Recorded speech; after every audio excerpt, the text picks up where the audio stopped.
Welcome to Alok English classes. आज preposition का day 2 पढ़ने वाले हैं।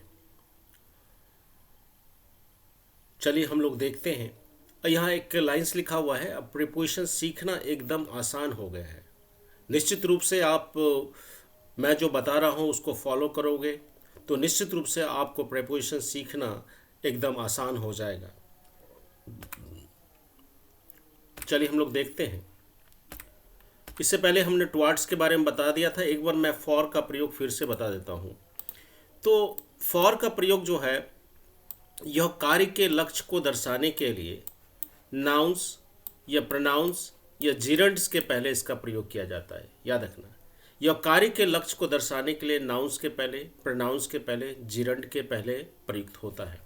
जैसे हम बोलते हैं कि आई शैल डाई डैश यू, मैं तुम्हारे लिए मरूंगा। तो यहाँ पे यू क्या है? प्रोनाउन है। तो किसके लिए मरूंगा? तुम्हारे लिए मरूंगा। तो यहाँ पे लक्ष्य तुम्हारे लिए हो गया, तो यहाँ पे क्या हो गया? फॉर का प्रयोग करेंगे। I shall die for the country, country यहाँ पे नाउन है। मैं किसके लिए मरूंगा? देश के लिए मरूंगा। तो यहाँ पे देखो क्या हुआ कि नाउन्स के पहले हम लोग फॉर का प्रयोग किए हैं। आई रीच हेयर फॉर अर्निंग, इस सेंटेंस में आपको चुनना है कि जीरंड क्या है। हमने आपको जीरंड बताया था कि V1 में यदि आईएनजी लगा देंगे तो यहाँ पे क्या हो जाता है? आपको जीरंड हो जाता है। यानी वर्ब के पहले रूप में आईएनजी लगा देंगे तो जीरंड हो जाता है। जैसे दाल में जीरा डालने वाला नहीं, जीरंड एज ए नाउन्स के रूप में भी प्रयोग किया जाता है और एज ए ऑब्जेक्ट के रूप में प्रयोग किया जाता है।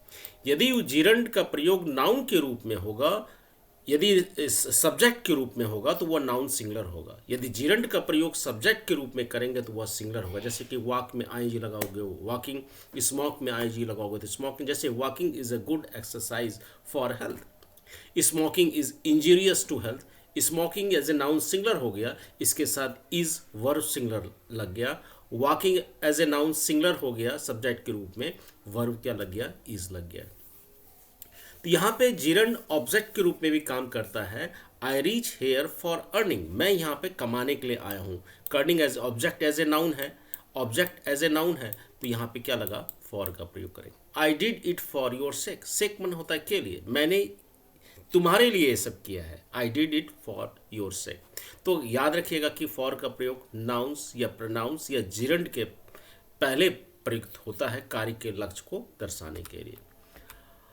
एक वस्तु के बदले दूसरे वस्तु के लिए हम लोग फॉर प्रीपोजिशन का इस्तेमाल करते हैं, इसी का प्रयोग करते हैं। क्योंकि ये टू है तो यहाँ पे दिखाते हैं। यदि सपोज करो कि आपने एक फिल्म आई थी, मैं आपको थोड़ा सा बताना चाहता हूँ। एक फिल्म आई थी ताल, एक ताल फिल्म आई थी। उसमें जो है दिखाया गया था कि जब आप एक हाथ से जब कोई चीज़ आप गिव एंड टेक का ज़माना होता है।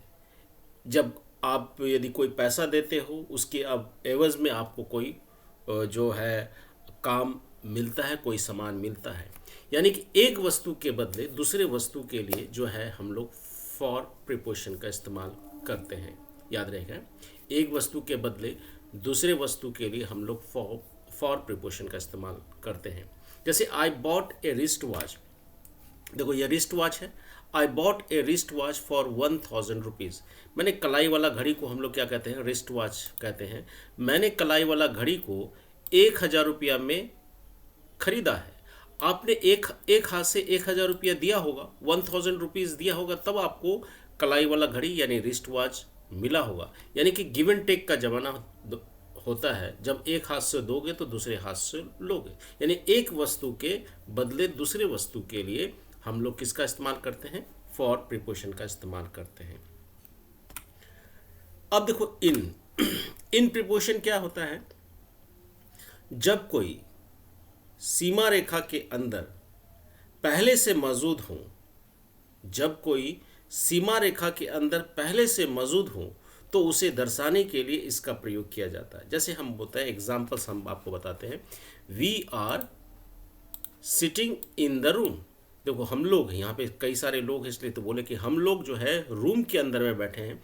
तो रूम जो है, देखो ये आपका दीवार है ना चारों साइड, ये दीवार है, फिर इधर दीवार है, फिर ये दीवार, यानी चारों साइड से हम लोग एक कमरे के अंदर बंद हैं।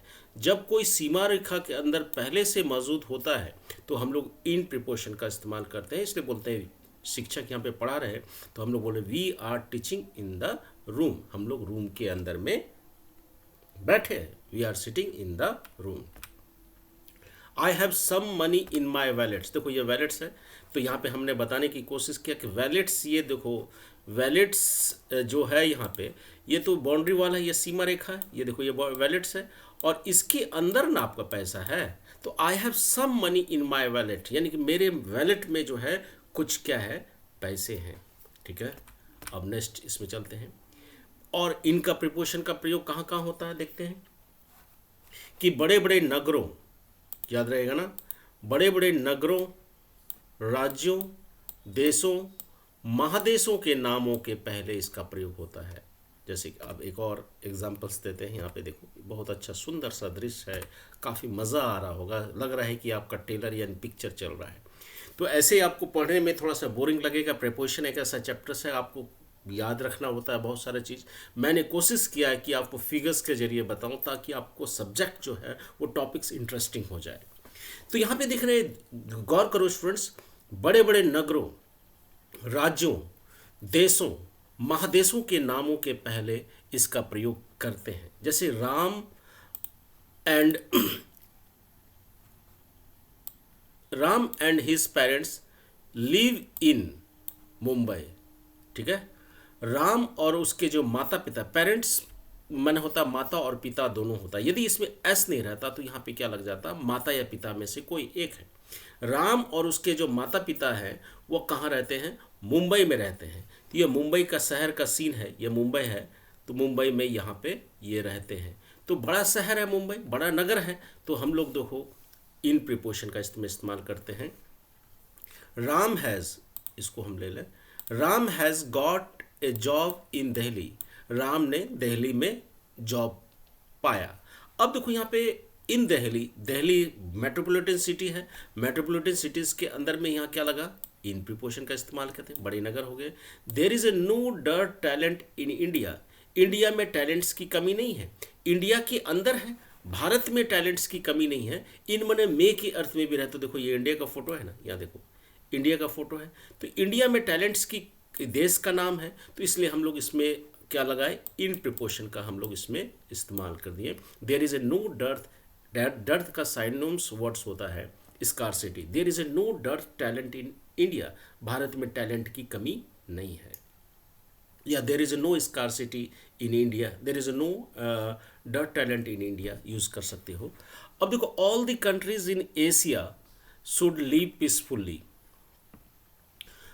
All the countries in Asia should live peacefully. देखो यहाँ पे एशिया महादेश है, एशिया में कई सारा कंट्रीज़ है, चाइना है, और जैसे इंडिया का भी यहाँ पे देख सकते हो, यहाँ पे इंडिया का भी फोटो, यहाँ पे इंडिया है, कजाकिस्तान है, पाकिस्तान, ये सब चाइना में आते हैं।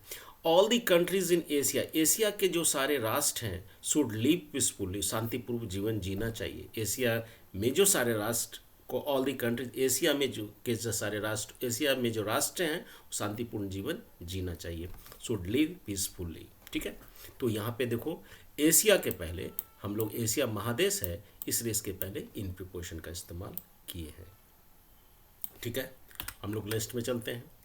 कुछ देर चलने वाले काल या समय के लिए इसका प्रयोग किया जाता है, याद रहेगा ना, इन प्रिपोजिशन का इस्तेमाल क्या कहाँ करते हैं, कुछ देर चलने वाले काल या समय के लिए, काल को समय भी कहते हैं, इसका प्रयोग किया जाता है। जैसे इंडिया बिकेम फ्री इन 1947, ये 1947 का भारत है, यहाँ पे देख सकते हो प्रधानमंत्री जो फर्स्ट स्वतंत्र भारत के जो प्रधानमंत्री जवाहरलाल नेहरू संबोधित करते हैं देशवासियों को, India became free in 1947, Bharat जो स्वतंत्र हुआ कब हुआ था, 1947 को हुआ। यानी निश्चित समय क्या है, 1947, 1947, इसलिए इसके पहले क्या लगा, इन प्रिपोजिशन का इस्तेमाल हम लोग किए हैं। She was born in the month of December, निश्चित महीना कौन सा था, दिसंबर, यानी कि उसका जो जन्म जो होता दिसंबर के महीने में हुआ था, इन द मंथ ऑफ दिसंबर। यहाँ पे निश्चित जो अवधि है, जो महीना है, उसके पहले हम लोग इन प्रिपोजिशन का इस्तेमाल किए हैं। इन समर का प्रयोग करते हैं, इन विंटर का प्रयोग